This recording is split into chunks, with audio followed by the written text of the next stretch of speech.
Na história da humanidade, poucas narrativas são tão conhecidas quanto a do Gênesis. O Jardim do Éden, Adão e Eva, a Árvore do Conhecimento e, claro, a serpente. A história que aprendemos é a de uma tragédia, onde a serpente, em sua malícia, engana a humanidade, nos condena ao sofrimento e nos expulsa do paraíso. E nessa história, a serpente é o mal, e o Deus que nos pune é a justiça. Mas, e se tudo o que você sabia sobre essa história fosse, na verdade, uma mentira? E se a serpente não fosse uma vilã, mas uma heroína? E se o fruto proibido não fosse o motivo da nossa queda, mas a chave para a nossa salvação? Esta é a visão gnóstica do Gênesis, uma narrativa radical e revolucionária que inverte o bem e o mal para nos revelar um segredo que, para muitos, é a verdadeira essência da mensagem de Jesus. Para entender a visão gnóstica, precisamos primeiro questionar o Deus de Gênesis. Para os gnósticos, o mundo material, com toda a sua dor e imperfeição, não poderia ser a criação de um Deus supremo e perfeito. Eles acreditavam que o mundo foi criado por um ser menor e ignorante, uma divindade que eles chamavam de demiurgo. O demiurgo, em sua vaidade, se convenceu de que era o único Deus e criou o mundo como uma prisão para a alma humana, que na verdade era uma centelha do Deus Supremo, do qual o demiurgo era ignorante. A Batalha dos Deuses. O enigma do Gênesis. Para os gnósticos, a história do Gênesis, com seu jardim do Éden, sua árvore proibida e seu Deus punitivo, era um enigma. Como um Deus que é o amor e a perfeição poderia criar um mundo com tanto sofrimento, tanta imperfeição e tanto caos? Essa pergunta era o cerne de sua visão de mundo. Eles não podiam aceitar que um Deus supremo e benevolente pudesse criar uma realidade que parecia tão distante de sua natureza. Por isso, eles ousaram fazer a pergunta mais radical de todas. E se o Deus de Gênesis não for o verdadeiro Deus? A resposta a essa pergunta levou-os a uma das mais fascinantes e complexas cosmologias da história. O drama do cosmos gnóstico.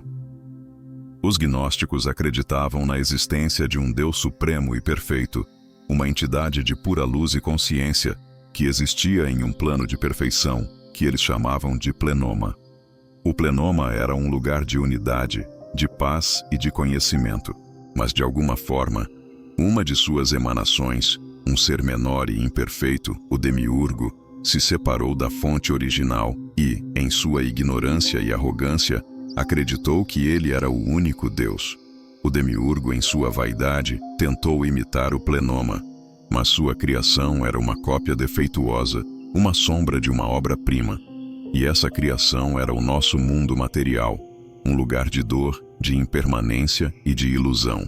O Deus de Gênesis, que se apresenta como o Criador e que exige obediência, não era para os gnósticos o Deus Supremo, mas o demiurgo, o Criador imperfeito e vaidoso. Ele nos criou em sua própria imagem, e o mundo era a sua prisão, a prisão da matéria e a centelha divina. Nessa visão, o mundo material não é um paraíso, mas uma prisão. O corpo físico é uma armadura de carne que aprisiona a nossa alma, que, na verdade, é uma centelha divina, um fragmento do Deus Supremo que está preso em um corpo de carne. O demiurgo, em sua ignorância, não sabe da existência do Deus Supremo e fez de tudo para que nós, as suas criaturas, também não soubéssemos. A sua missão era nos manter presos à matéria e à ignorância para que nunca nos lembrássemos de nossa verdadeira origem divina. O mundo, em sua visão, era uma ilusão, uma matrix espiritual, projetada para nos manter em um estado de esquecimento. As nossas emoções de medo, inveja e raiva eram as correntes que nos mantinham presos. As nossas regras sociais, as nossas instituições e os nossos dogmas eram as paredes dessa prisão. O demiurgo queria nos manter em um jardim de ignorância, onde a única lei era a sua obediência. A libertação pela gnose, mas a esperança não estava perdida. A nossa salvação, para os gnósticos, não era algo que acontecia após a morte, mas em vida. Ela acontecia através da gnose, o conhecimento interior e direto do divino. Gnose não é conhecimento intelectual, mas um despertar intuitivo, uma faísca de luz que se reconhece. É o momento em que a alma, como se estivesse acordando de um sonho profundo, se lembra de sua origem e de sua verdadeira natureza. A gnose era a chave para a nossa liberdade, a única forma de nos libertarmos da prisão do demiurgo. Era um caminho de introspecção, de questionamento e de autoconhecimento. O propósito não era de viver uma vida de obediência cega, mas de buscar a nossa própria verdade. Era o momento em que a alma, em sua sabedoria, se libertava das amarras da matéria e se preparava para retornar ao plenoma, o seu verdadeiro lar. A história gnóstica é um convite à coragem espiritual, a ter a coragem de questionar o que nos foi ensinado, a ter a coragem de buscar a nossa própria verdade e a ter a coragem de nos libertarmos de tudo o que nos impede de sermos quem nós somos.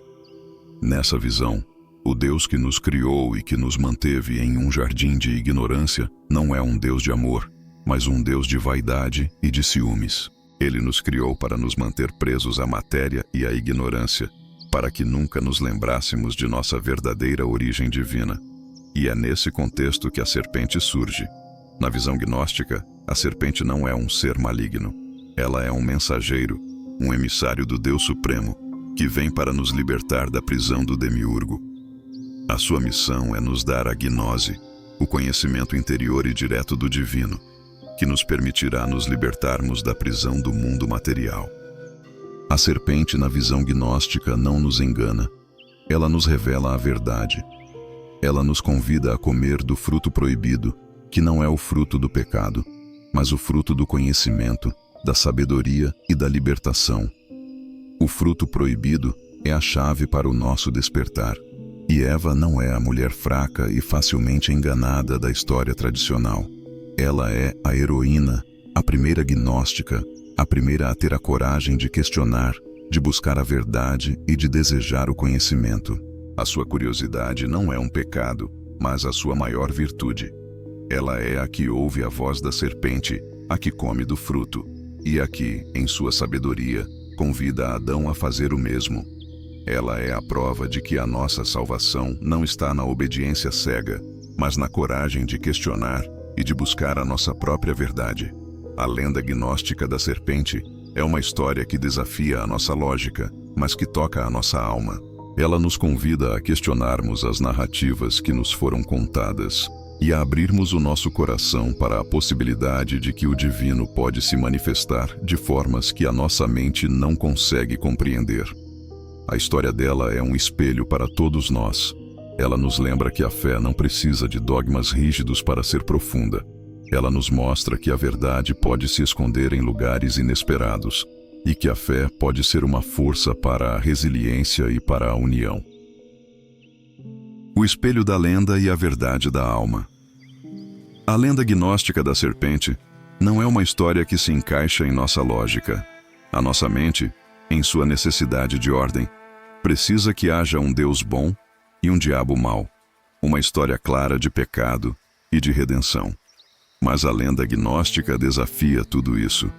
Ela nos convida a uma jornada que não é guiada pela lógica, mas pela intuição, pela nossa capacidade de sentir o que é verdadeiro. A lenda é um espelho.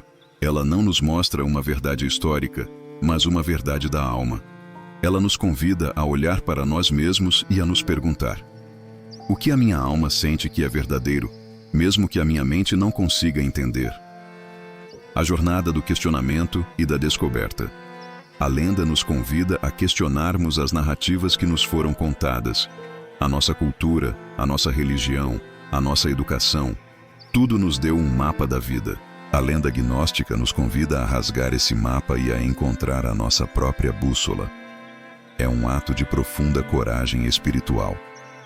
É a jornada de uma alma que se recusa a aceitar respostas prontas, que se recusa a seguir um caminho que não foi escolhido por ela.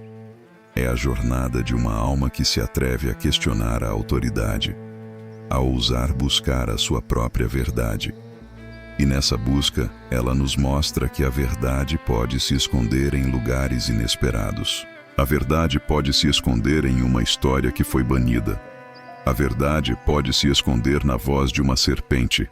A verdade pode se esconder em nosso próprio coração. O legado de uma fé sem dogmas. A história gnóstica é um espelho para todos nós. Ela nos lembra que a fé não precisa de dogmas rígidos para ser profunda.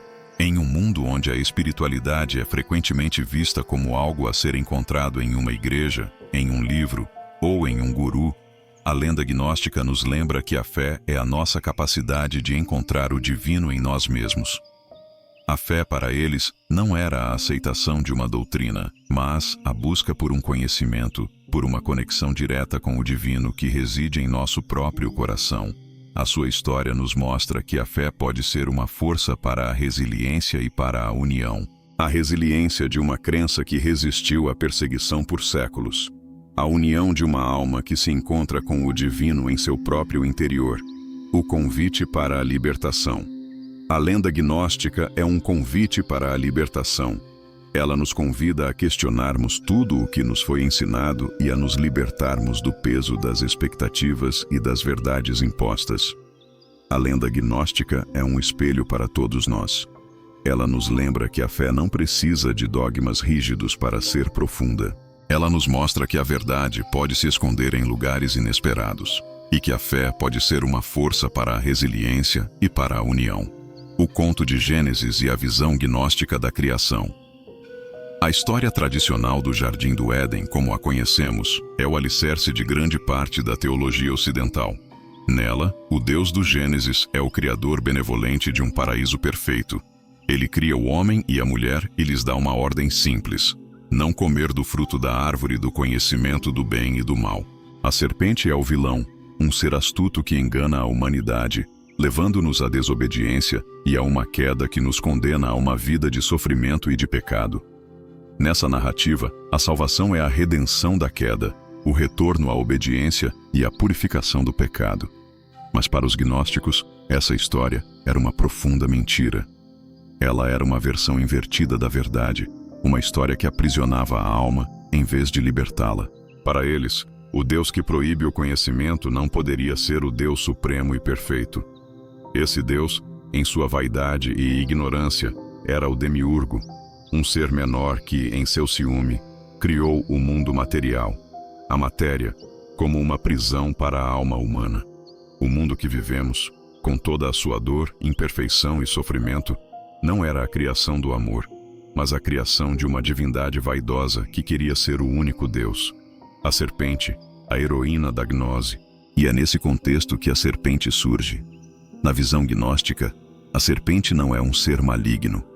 Ela é um mensageiro, um emissário do Deus Supremo, que vem para nos libertar da prisão do demiurgo. A sua missão é nos dar a gnose, o conhecimento interior e direto do divino, que nos permitirá nos libertarmos da prisão do mundo material. A serpente, na visão gnóstica, não nos engana. Ela nos revela a verdade.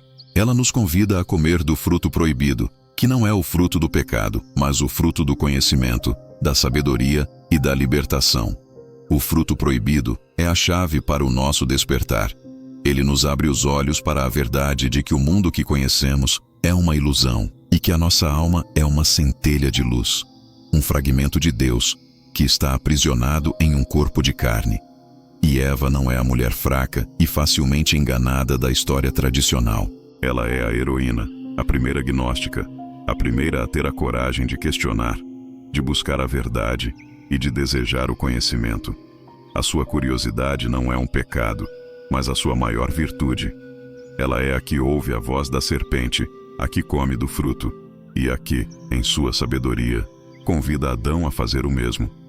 Ela é a prova de que a nossa salvação não está na obediência cega, mas na coragem de questionar e de buscar a nossa própria verdade. O legado de um segredo proibido. A lenda gnóstica da serpente é uma história que desafia a nossa lógica, mas que toca a nossa alma.